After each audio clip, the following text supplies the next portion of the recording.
What is going on, guys? It's Wolf here. And since yesterday, or at least the day I'm recording this, April 4th, since yesterday was Wrestlemania 32 in my home state of Texas, I figured why not go and make a review about it. So that's what I'm going to do today. I'm going to talk about what happened, what I think should have happened. And by the way, this is all personal opinion. So if you do leave a comment, don't jump on me and everything about everything I have to say. This is all my personal opinion. Feel free to disagree and leave a comment about it because I'd like to hear what you guys have to say. Also, this contains spoilers, so if you wanted to watch WrestleMania first, I suggest you go do that before you watch this. But if not, then this is the right video for you. But first, let's get into it. Okay, so first match on the card, we have Kalisto and Ryback. And I am Hispanic, so obviously I love lucha libre, and I'm sorry if I say that. I've never really spoken Spanish before, if I said that wrong. But I am a huge fan of Kalisto, and I actually wanted him to come out on top just because, I don't know, I guess your favorite wrestlers, you always want them to come out on top no matter what the odds are, but, so like I said, this is spoilers, so he did win. And I missed most of WrestleMania, so some of this is going to be a little off maybe. Correct me if I'm wrong in the comments down below, because I did miss some. This is just going off what I saw online and what I seen a couple clips here and there. From what I heard, at least, I didn't really see too many clips of it. They said, from what I read online, it was not that great of a match. I mean, I didn't really expect it to be. I mean, it's sort of a mid-card match between, this new talent they're sort of pushing by giving him the U.S. title, and Ryback, who's I guess found his mean streak. I guess in a while. I think he's a heel, at least I think. But I actually kind of liked the match from the few clips I saw, and I might go and watch WrestleMania again just to give an updated video. But for right now, this is my opinion on it. This was actually an 8-minute match, which wasn't that long, but it's supposed to open the show up and, get everyone excited, and I think it did an okay job of that, but as you guys will see from my opinion later, even a little bit of excitement didn't really help the entire event as a whole.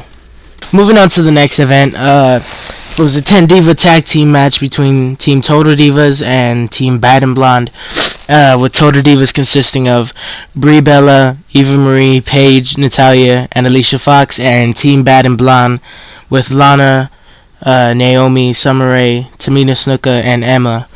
And not to sound weird, I know it may sound weird, I am a huge fan of women's wrestling just because of the fact that I think all genders should have an equal chance of doing what they love, which is exactly what they need. That sounds bad, but you guys should get what I mean. It was an okay match, coming up second to Kalisto and Ryback. It was, a follow-up. It was a bit better. I kind of loved it, and it's not just because it's women wrestling. That had nothing to do with it all over there. Even though I don't mind admiring Lana during that match, but it was still overall pretty great. And but it was nothing compared to the Divas triple threat that I will talk about soon. But let's move on to the next match, shall we? So next up we have the Usos and the Dudley Boys going one-on-one. I believe it was one-on-one. I missed the first part. I think it was obviously not one-on-one, tag team. But I missed the old Dudley Boys, to be honest. But I guess the heel turn is what they needed. But speaking of heel turns, I heard a lot of boos for the Usos, and I just don't get why that happens. I mean, I get you can kind of get tired of these Samoan brothers always hugging each other and being good guys. I guess you could get tired of that. Speaking of good guys, I got one to take care of coming up. But I kind of like the Usos. I don't know why. It's just, I don't know. And even with them sending the Dudley Boys through a table, you should cheer for that. And I think I still heard boos for that. And I just don't get it. Sometimes the WWE fans just don't know what they want. And when it comes to that, they'll just boo anything if they're not getting their way. But me, I was pleased with that match. And Wasn't one of the best on the card by far, but it was an okay match. But here we go with the next one. So this one was a what is it, 9-man? I think it is. From what I can, 7-man. My bad. A 7-man ladder match between Zack Ryder, Stardust, Dolph Ziggler, Kevin Owens, Sami Zayn, Sin Cara, and The Miz. And going into this one, I thought Kevin Owens could pull this off. He's gonna win. So it's either gonna be Kevin Owens, or it could be Sami Zayn and hand Sami Zayn his first WrestleMania victory, not that short into his main roster debut. And which would have been a good move, because who doesn't love Sami Zayn? I mean, really, who doesn't love Sami Zayn? But, for anyone who watched it knows that was a bit disappointing. And I guess it kind of is what Ryder needs. He needed that big push that no one was giving him. And I guess this is the right push in the right direction. But if there's anyone to give a push to, The Miz could have been it. I mean, out of everybody here, it could have been anybody. Because Ryder needed the push, I get it. But Stardust could use the push too, because he's not really doing too well, except for his appearances with Make-A-Wish and everything. And other stuff outside the ring. But his in-ring work is phenomenal. I mean, Cody Rhodes was one of my favorite wrestlers. Although Stardust persona isn't just really getting along with me, but I guess it's because I'm older and I'm not into that cartoon stuff. But you get the point. And Dolph Ziggler could use another title. I mean, The Miz and Dolph Ziggler, two phenomenal athletes who have been here for years and are just mid-carders now. They're just jobbing for everyone. I mean, Ziggler dropped a loss against Tyler Breeze, of all people. And here Tyler Breeze is jobbing for everybody else, but that's the past. I would also have rather gone with Kevin Owens defending it, because, I would want to cement Kevin Owens as a top star, especially considering his background and the fact that he is one of the most phenomenal athletes back in his indie days, and he was also one of the best on the NXT roster. And as same goes for Sami Zayn, both of them working together a lot in the indie circuit. I used to watch those matches. They were phenomenal. They can both put on a show in the ring, and indeed they did at WrestleMania. And it was a great ladder match overall, and Sin Cara could have used a desperate push, even though he does fall short sometimes when it comes to in-ring performances. Anyone who's watched any Botchamanias know exactly what I'm talking about. He likes to botch his moves a lot. But The Miz could desperately use a change, man. Miz used to be really great. No matter how many people say WrestleMania 27 sucked because of Miz, he was actually a pretty good wrestler. I used to like The Miz until he started jobbing for everybody and would just come back and win the Intercontinental title every once in a while and then go back to doing whatever he was doing. And I get it now. He's kind of trying to become a movie star, and he has his own show now. I mean, not his own show. He does host Miz TV a lot, though. I guess that's okay, but he desperately could have used this one as well. But overall, it was still a great match. Miz almost had it, too, if he hadn't showboated, too. But let's get on to the next one. So, after that upset ladder match, the win from Zack Ryder, we got treated to a one-on-one singles match between AJ Styles and Chris Jericho. And I remember when Jericho turned heel and turned against AJ, and it's really surprised me because I thought they were really going to go somewhere and just have some of the best wrestlers, really, in my opinion, form a tag team and, win gold. But then everything fell shattered. But I think it was a pretty good move in my opinion, because Jericho is obviously one of the greatest heels of all time, in my opinion, and I just love him as a heel. And he can still put on a show. I mean, the showmanship could have used a little work, but I blame it mostly on Jericho's age, because he's, in his 40s now? But still, it went longer than the no-holds-barred street fight, which is an accomplishment in itself. But still, to put on I believe, 17-minute match, which is one of the top 5 It's number 4 on the longest matches on the card, which is still great for someone of his age. And for AJ Styles as well. I just wish, as I said, the showmanship was a little better, because Jericho, doesn't have that big of an arsenal of moves that he can perform anymore. He does. We all remember that, what was it, 1001 Wrestling Holds promo. But he just didn't get to use them, and AJ has like a phenomenal punny amount of moves that he could have used, and it would have been a way better match if they had increased the time span and just made it longer. But still, one of the overall best matches in my opinion. We still have a few matches to cover, so let's get into it, fam. Okay, so next up after Styles and Jericho, we have the New Day versus the League of Nations, and the match wasn't all that good in my opinion. It had its good points, the back and forth action, the New Day did though put on a hell of a performance. One of my favorite spots, Big E spearing 3 of the members of the League of Nations through the ring. But it of course ended in the League of Nations winning, and them issuing a challenge that no 3 men could ever step up and beat them. And the reason I really love this match was the ending.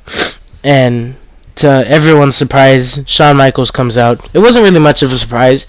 Most people thought he was going to come back because it was going to be in Texas, but nobody knew what he would do.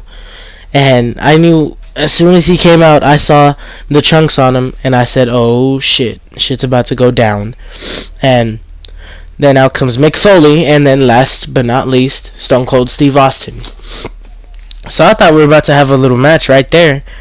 They did have a bit of a fight. Oh, excuse me. They did have a bit of a fight, but that was it. But everyone did get hit with the signature finishing maneuver. I don't remember who got hit with what, but Sweet Chin Music, the Mandible Claw, Stone Cold Stunner, and then Barrett gets thrown in the ring for a 3-piece of a Sweet Chin Music, Mandible Claw, and then a Stone Cold Stunner. And but what's really is funny about that is the fact that when the New Day gets in and starts dancing, everyone's dancing with them but Stone Cold Steve Austin. And I really thought he was going to start dancing, and that's why I was laughing so hard. Then of course, signature Stone Cold fashion, how about I screw what you're doing and I just stunner you. So ends in a stunner. Either way, who cares? Epic Wrestlemania. And here we are at one of the most overhyped matches I've ever seen. Don't get me wrong, Dean Ambrose is honestly one of my favorite wrestlers right now. And Lesnar's okay guy. But I was really excited for this match. You had the big build-up where Ambrose was injured and still didn't give a crap and marched his way to the ring and got F5'd. And then all his preparations, and Mick Foley giving him, I forget the name of the bat with the barbed wire. It doesn't matter. I think Terry Funk gave him a chainsaw. But, getting all these weapons from hardcore legends that he can use in his fight against Brock Lesnar, because they know Brock Lesnar's a beast. And I really expected it to be maybe one of the longest matches on the card, but I believe it was a 13-minute match. All that hype for 13 minutes. Yes, 13 minutes and 6 seconds of fighting. And most of it was Dean Ambrose just getting German suplexed all over. I get it, Brock Lesnar is a beast, alright? But Brock Lesnar can be beaten, and we've all seen him get beaten down by Cena. Why can't Ambrose do it? Especially when you overhype Ambrose to be like, this crazy guy that can get injured and put through so much and still just beat the living hell out of you. And then after all that, have all these hardcore legends give him things that he pulled out the barbed wire bat, he pulled out the chainsaw. He didn't get to use any of it. I believe he got to use a steel chair and a kendo stick, I think. But then Brock Lesnar would just take over and overhaul it, because Brock Lesnar's like the freaking Superman of the WWE who just doesn't like losing, and Brock Lesnar should be the new Triple H. I swear, just bury people back to back. But you couldn't at least just have a little bit of a segment, a little longer match where Ambrose just beat the hell out of Lesnar, because that's all I wanted. But of course, it's one of the shorter matches on the card, and it's just really disappointing to know that this took place. I don't even want to talk about it anymore. Jeez. And then finally to the Divas Triple Threat. This was actually longer than the Ambrose and Lesnar match. Oh my god, man, that was such a huge letdown. But this is honestly one of my favorite matches on the card with, I think Vince McMahon revealing the WWE Women's Championship that same night. So it really gave him something to look forward to, and I think it's a huge push for the Divas division, or, I'm sorry, this morning Stephanie McMahon sent out a tweet saying they will all be known as superstars, so this is a huge push for the company, and in my brain I kind of look at it from a business perspective. So this is a huge push for the company. Not only are they making money off the wrestlers, but they're also, any campaign that's just like, yeah, gender equality, they can make money off them too if they want to work together. And it was over. I'm not even here to talk about the business. Why am I doing this? The match was great. Match was really great. I kind of favored Becky Lynch and Sasha Banks going into it. I don't know why. I like Becky Lynch better than Charlotte and Sasha Banks, though. So I really favored either Sasha Banks or Becky Lynch going in there. But, of course, Charlotte had to reign supreme because, she's Ric Flair's daughter. But still, overall, a great match. A huge amount of effort put into the match, unlike Lesnar and Ambrose. I'm always gonna throw punches at them. But still a great match. Only thing I have wrong with it is the new Women's Championship. It's basically the WWE World Heavyweight Championship, but with a white belt, and it says Women's Championship. But that's the only downside I could find from this match. So, I think fourth to last main event was Shane McMahon and The Undertaker. The not overly hyped, really hyped Hell in a Cell match. And this was probably the greatest match on the card, in my opinion. And that's saying something, because Undertaker is I believe 50 or late 40s. Shane is I think at least 41. And so for this to not only be the longest match on the card, running 30 minutes and 5 seconds, which is longer than Ambrose and Lesnar, and for it to be just itself a phenomenal showcase was epic, and I really wouldn't have booked this any different way, except for the ending. I mean, I don't know, because if you have Undertaker win, which they did, it shows that The Undertaker is still capable of winning. It was just Brock Lesnar that set him back. But if you would let Shane McMahon win, then it's I don't know how to explain it. I mean, obviously he would have gotten control of Monday Night Raw if they had stuck to the word. But it would have shown that just not only could Brock Lesnar, who was supposed to be this overly powered beast, beat him, but so could Shane McMahon, even though Shane McMahon is a great wrestler too, but if you guys should be able to get my point. But still, overall a great match, but we still have 3 more to go, so let's get into the rest of them. Alright, now the Andre the Giant Memorial Battle Royal, I always have trouble saying that, was, in my opinion, not a very great match, but it had a good outcome, because, you had all these regular, roster people on the main roster who were there, and then Shaquille O'Neal, for some reason I still don't understand why they put him there, but I guess to battle with Big Show, but that's stupid. It really is. Big Show's old, nobody cares. DDP did come back, and that's good, and I don't know, I've heard of Tatanka before. Let me know down in the comments if he is a legend or something, and don't jump on me if I don't know him. Please excuse that. But I really love the outcome and the fact that Baron Corbin won, because it really sets him up, and I can already see them screwing it up and just burying him later down the line. Because Neville, like they did Neville, they're probably gonna do Sami Zayn, like they did Bo Dallas, like they did Kevin Owens. Kevin Owens is probably the best so far coming out of NXT and going into the main roster, because he had a good run with the IC title, good feud with Dean Ambrose. Neville ended up getting screwed over. He was okay, and then Stardust and all that happened, but hopefully they do okay by Baron Corbin, because this could be a huge potential push, kind of like they did with Zack Ryder. But let's get into the next one, which actually will be second to last. Ooh, okay, here we are. Finally down to the second to last match, and me personally, I wouldn't officially rule it as a match, but they did. I don't have a problem with it.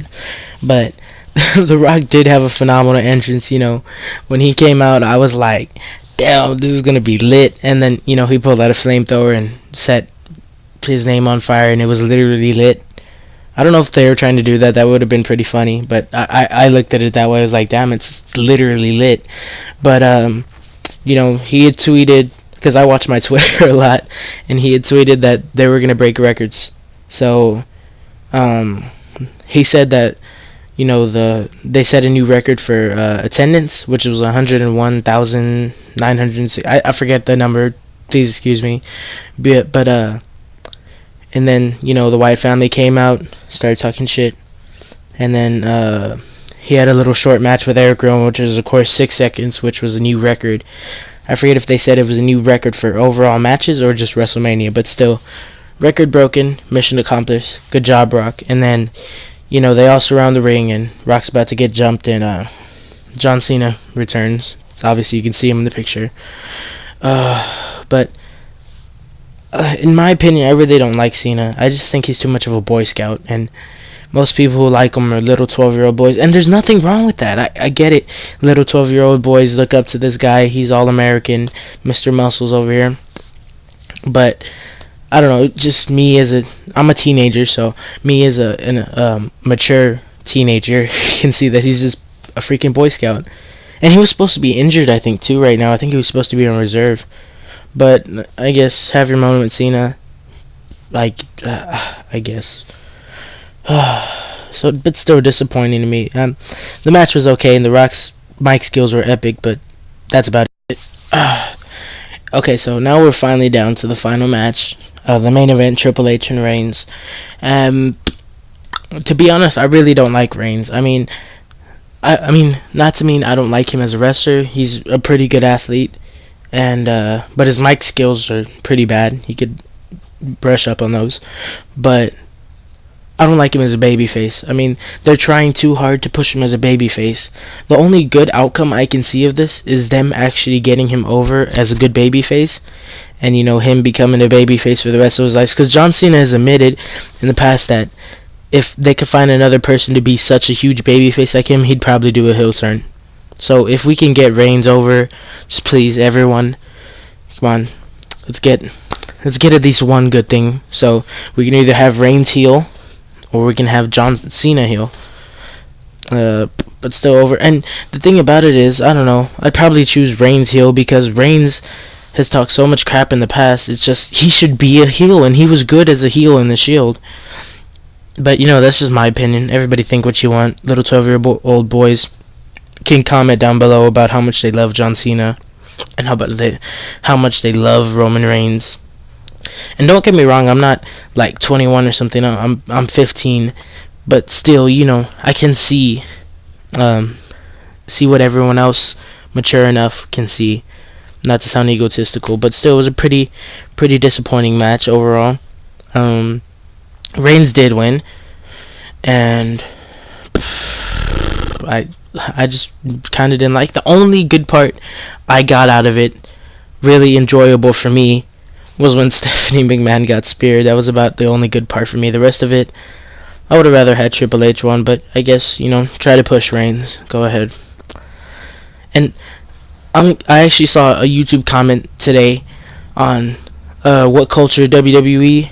They made a video, 10 things WWE wants you to forget about CM Punk if he were to happen to come back. And somebody commented, the sad thing is, Roman Reigns has main evented WrestleMania twice in a row, 32 and 31 last year. And CM Punk hasn't main evented one. To me, CM Punk is one of the best wrestlers of all time. He he managed to put on a 5-star match at Money in the Bank 2011, and he has some of the best mic skills I've ever seen. And he was kind of like Roman Reigns. In an interview, he would just say what he felt, and that was it. And people loved him for it. So I guess Reigns can make it work to his advantage, and people love Roman Reigns for saying what he has to say. Either that, or he could just leave the company like Punk did. Maybe they start their own wrestling league. I'm so tired now, but that's it for now. I think that's it. I don't really have much to say for the state of my channel. I will be working. This is actually going to go up a little bit later than I thought it would. So tomorrow, or maybe the day after, if it becomes that late, I will start working on a Batman vs Superman review. And if you guys think my mic skills are pretty bad, let me know in the comments, and I'll work on it, because I plan on getting really angry for Batman vs Superman, and not because it was a bad movie, but because of the people who say it's a bad movie. So, leave a like on this video, subscribe if you want to see more content, not only about wrestling, but comics and, comic book movies. And I will also be doing some gaming stuff soon. I'm not very good at Call of Duty, but I do like to upload COD stuff, supply drop openings. Might get some clips from GTA, some Destiny. I do need money. It sounds bad, but when you guys like, comment, and subscribe, it really helps me. When you put my video in a playlist or share it with your friends, it really does help me by, this sounds really greedy, by giving money to me, but in effect you're supporting what I do and helping me. So that way, because I'm working with a pair of Turtle Beaches that are actually broken right now, and that's not sad, but I could use a better headset. You guys don't have to, but if you can, do what you can, and share this video, let your friends know about it. They can like, comment, subscribe too, whatever you want to do.